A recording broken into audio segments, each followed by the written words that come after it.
L'espace est bucolique. La zone naturelle de culture agricole et de bosquets est subtilement mélangée aux habitations existantes.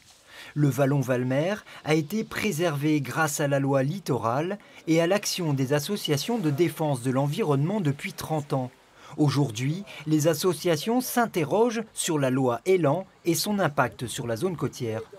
L'inquiétude que peut faire naître certains projets d'amendement dans le cadre de la loi Elan en cours pourrait conduire à des demandes de personnes qui voudraient supprimer ce que l'on appelle cette dent creuse entre deux espaces qui sont construits pour pouvoir y étendre des constructions. Des constructions immobilières dans les zones vertes séparant les habitations seraient donc possibles.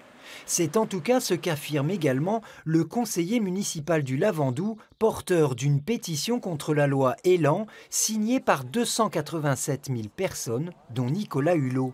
Aujourd'hui, il en appelle au président de la République. Emmanuel Macron, candidat à l'élection présidentielle et aujourd'hui président de la République, s'était engagé à ne pas toucher à la loi littorale. Donc c'est lui que j'interpelle. Au-delà de la fonction présidentielle, c'est l'engagement moral qu'il avait pris devant les Françaises et les Français. Si le secrétaire d'État à la cohésion des territoires se veut rassurant en affirmant qu'il ne s'agit que d'un assouplissement de la loi littorale, dans le Var et dans les Alpes-Maritimes, les craintes de voir pousser des bâtiments pour combler le manque de logements sont bien réelles.